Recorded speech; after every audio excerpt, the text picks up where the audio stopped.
melarikan metabolisme ke jalur fermentasi laktat. Fermentasi laktat membentuk asam laktat yang mengakibatkan otot menjadi pegal. Nah, itu muaranya ke situ. Ya, jadi itu pantotenan. Sumbernya ini ada. Nah, kemudian vitamin B6, piridoksin. Piridoksin ini dia dalam bentuk piridoksal ya, digunakan untuk reaksi transaminasi, dekarboksilasi, dan yang lain. Kekurangan piridoksin menyebabkan dermatitis, pegal-pegal, anemia, pertumbuhan terhambat. Jadi itu vitamin B6, piridoksin. Kemudian kobalamin. Nah, kobalamin ini bentuk aktifnya namanya cyanokobalamin. Karena nanti dia berpasangan dengan ion kobalt. Nah, kobalt itu dari mana? Dari tanah. Jadi dari mana sih kobalamin yang paling banyak? Tempe. Sebenarnya yang paling banyak di tempe. Nah, ini cyanokobalamin sangat penting untuk pembentukan sel darah merah. Karena itu kalau kekurangan cyanokobalamin akan menderita yang namanya anemia perniciosa. Ya, sehingga lemas. Jadi dari mana sumbernya yang paling banyak? Tempe. Kenapa di tempe banyak? Terutama tempe yang diinjek-injek pakai kaki karena kobaltnya tinggi. Jadi lebih sehat. Atau natto, yogurt yang fermentasi itu B12-nya tinggi. Selanjutnya ada lagi tambahan vitamin B yang namanya biotin. Sering disebut vitamin H juga. Ini biasanya dia membutuhkan mangan untuk aktivasinya. Kemudian kalau kekurangan menyebabkan dermatitis, kerontokan rambut, pegal-pegal, anemia, nausea ya, hidung berair, depresi.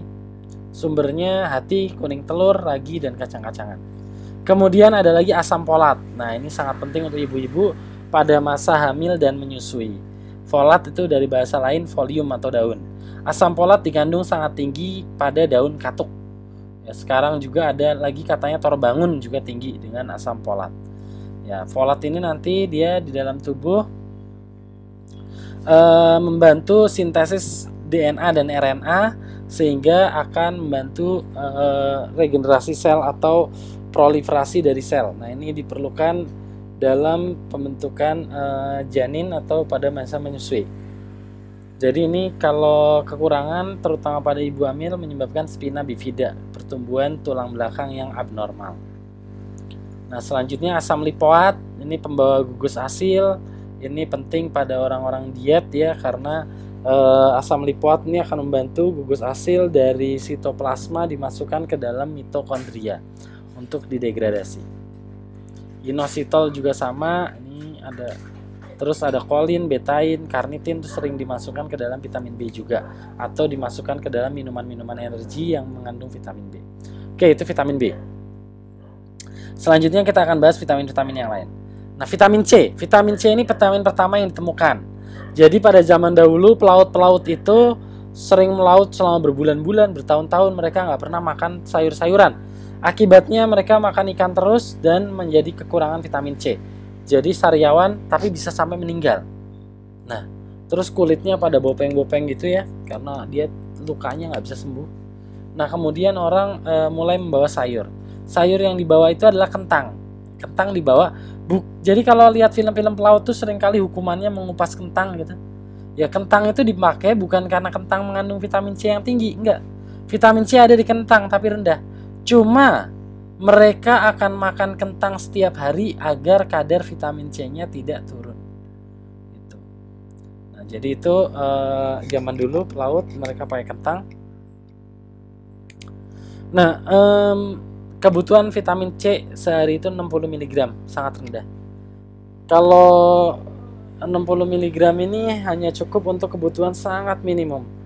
Sebetulnya teorinya kalau semua orang sudah makan 60 mg sih harusnya nggak akan ada lagi orang sariawan, nggak akan ada lagi orang kena flu. Tapi sekarang kita lihat banyak orang kena sariawan, kena flu. Ya, itu karena kita butuh vitamin C dalam jumlah banyak. Kenapa banyak? Vitamin C ini adalah antioksidan. Jadi kalau kita stres, terpapar radikal bebas, vitamin C itu akan dipakai. Nah, satu lagi vitamin C ini adalah anti adrenalin. Jadi kalau kita banyak stres, marah, keluar adrenalin tinggi. Untuk menguraikan adrenalin itu perlu vitamin C. Jadi makin kita stres, vitamin C makin banyak terurai. Akibatnya apa? Tubuh kita menjadi rentan terhadap virus. Karena vitamin C-nya rendah. Nah, oleh karena itu kita butuh vitamin C yang cukup. Seberapa cukup?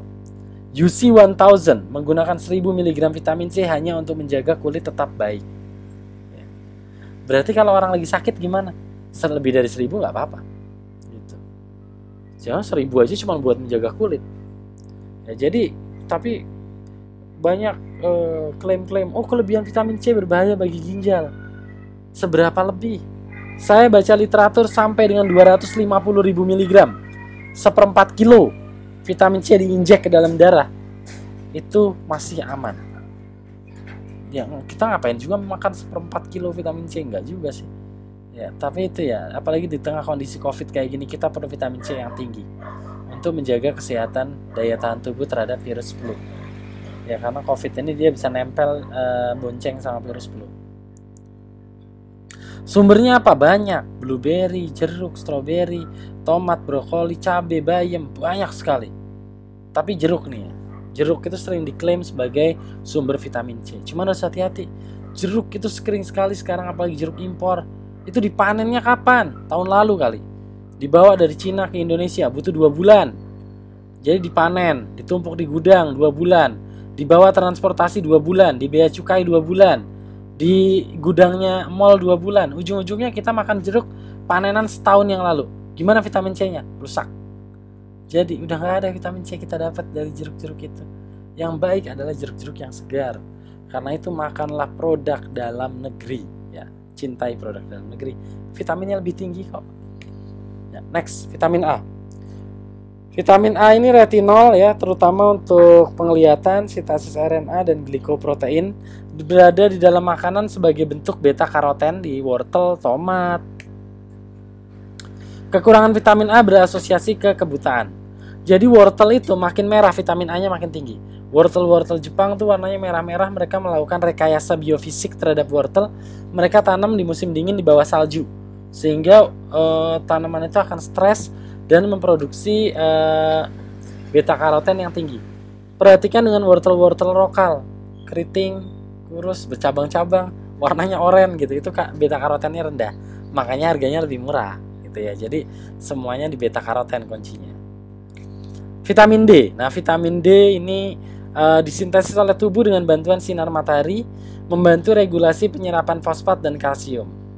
Jadi vitamin D menyebabkan rikatsia atau osteomalacia pada dewasa. Ini kita dapat dari minyak hati ikan, kuning telur. Tapi kalau kita tidak terjemur di sinar matahari, dia nggak aktif. Sinar matahari jam berapa? Sinar matahari pagi bagus, atau sore hari. Ya, jam 8 sampai jam 10 atau jam 4, jam 5 sore itu bagus untuk mengaktifasi vitamin D di dalam tubuh kita.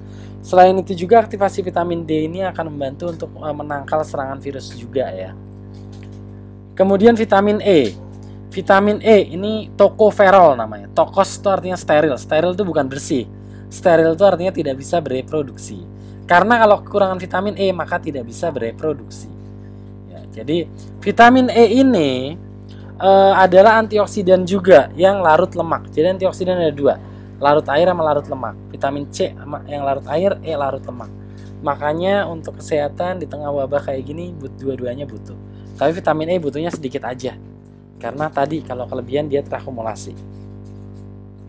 Sumbernya daging, sayur, kemudian whole grain. Whole grain itu kulit gandum. Contohnya Nature E itu dia dibuat dari kulit gandum, vitamin E-nya. Kemudian terakhir vitamin K ini diperlukan untuk pembekuan darah, butuhnya sangat kecil sekali. Tapi kalau pada pendarahan hebat ya, atau luka dalam gitu, misalnya operasi atau kecelakaan yang sampai tulangnya kelihatan, tuh vitamin K-nya keluar. Dia harus dapat asupan vitamin K dari tubuh, atau plasternya beda. Jadi plasternya itu mengandung vitamin K. Begitu ditempel, vitamin K-nya itu akan membantu pembekuan darah. Gitu. Jadi itu baik, itu adalah kuliah vitamin yang sekaligus menjadi penutup dari kuliah biokimia fisik. Ya, sekali lagi saya mohon maaf apabila ada kesalahan selama mata kuliah biokimia fisik. Semoga mata kuliah ini bermanfaat bagi karir kedepannya dan memberikan pengetahuan yang baik, ilmu yang bermanfaat. Kemudian untuk pertanyaan silahkan komentar. Terus bagi yang belum subscribe, silahkan juga subscribe, karena saya akan mengupload video-video yang lainnya juga, yang ya ada yang berhubungan dengan biokimia, atau mungkin ada yang dengan hobi-hobi saya yang lain, silakan. Dan terbuka juga untuk di share, atau kalau ada pertanyaan di komen kapanpun, nanti